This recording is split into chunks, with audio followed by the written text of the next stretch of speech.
आज हम चर्चा करेंगे Rajasthan police constable 2024। Rajasthan police constable 2024। Rajasthan police constable 2024 में जो प्रश्न आए थे कंप्यूटर से संबंधित उनके बारे में 14 जून 2024 को आयोजित द्वितीय पारी के अंदर ये सारे क्वेश्चन आए हुए थे। इस क्लास में टोटल 10 क्वेश्चन होंगे। 10 के 10 मोस्ट इंपोर्टेंट क्वेश्चन होंगे जो पिछली बार 2024 में राजस्थान पुलिस में आए थे। इनके हम वाक्य सहित हल करेंगे और देखेंगे कि राजस्थान पुलिस में कंप्यूटर से संबंधित कैसे क्वेश्चन आते हैं। तो चलो स्टार्ट करते हैं। ये हमारे इसी के साथ पहला क्वेश्चन है। पहला क्वेश्चन है,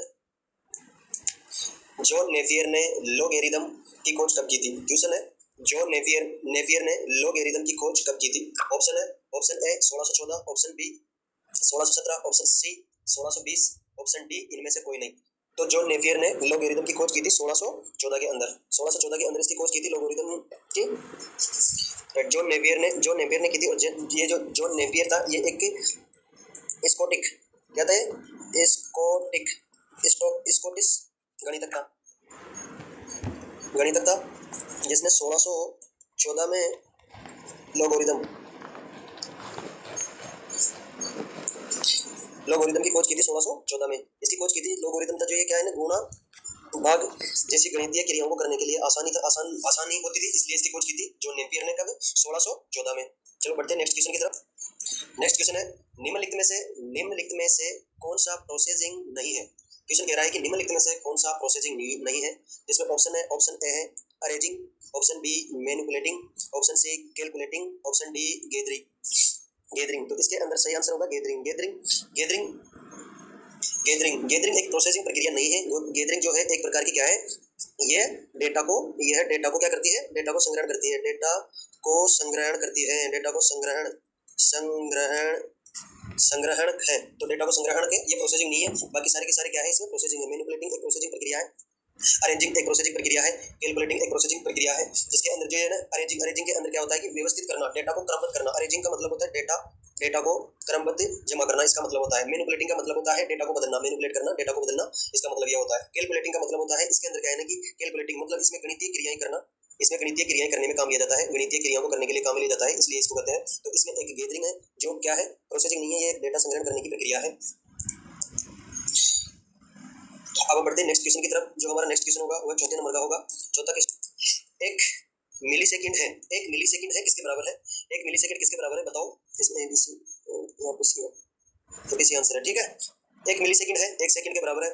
एक सेकंड का 1000वां भाग है, एक सेकंड का 10वां भाग है, या एक सेकंड का 10,000वां भाग है। तो एक मिलीसेकंड का मतलब होता है, एक मिलीसेकंड बराबर 1/1000।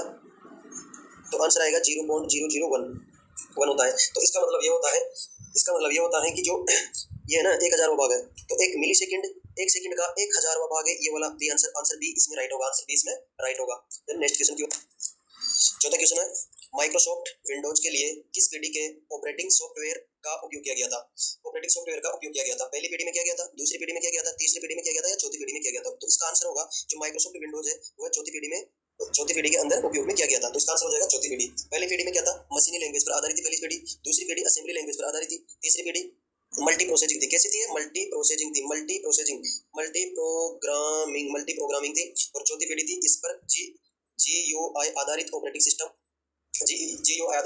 का उपयोग किया गया था, जिसमें विंडोज, लिनक्स और मैकिन्टॉश जैसी कंपनियों ने इसको। नेक्स्ट क्वेश्चन, पांचवा क्वेश्चन है, यदि डेटा ठीक से व्यवस्थित होता है तो उसे क्या कहते हैं? क्वेश्चन कह रहा है यदि डेटा ठीक से व्यवस्थित हो तो उसे क्या कहते हैं? फील्ड कहते हैं, वर्ड्स कहते हैं, इंफॉर्मेशन कहते हैं, या फाइल कहते हैं? तो इसका सही आंसर होगा सी, इंफॉर्मेशन। अगर यदि डेटा ठीक से व्यवस्थित हो तो उसे इंफॉर्मेशन कहते हैं। क्या कहते हैं उसे? इंफॉर्मेशन कहते हैं।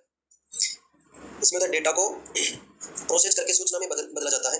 डेटा को क्या करते हैं? डेटा को प्रोसेस करके सूचना में बदला जाता है, इंफॉर्मेशन में बदला जाता है। और उसी तरह जो उसे कहते हैं कि डेटा ठीक से व्यवस्थित हो तो उसे क्या कहते हैं? तो उसे कहते हैं इंफॉर्मेशन। ओके, अब बढ़ते हैं नेक्स्ट क्वेश्चन की ओर। नेक्स्ट क्वेश्चन है अपना ये लो, ठीक है। नेक्स्ट क्वेश्चन है, कंप्यूटर प्रक्रिया का मौलिक उद्देश्य डेटा को में बदलना है। अब इसमें क्या आएगा? इंफॉर्मेशन में बदलना है, टेबल में बदलना है, फाइलों में बदलना है, या ग्राफ्स में बदलना है? तो कंप्यूटर प्रक्रिया का मौलिक उद्देश्य जो होता है वह डेटा को इंफॉर्मेशन में बदलना होता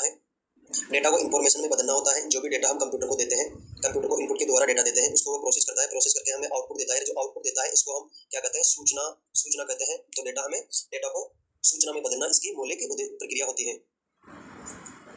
तो नेक्स्ट क्वेश्चन की ओर बढ़ते हैं। जब एक ही समय में एक से अधिक व्यक्ति एक केंद्रीय कंप्यूटर का उपयोग करते हैं तो आवश्यक है।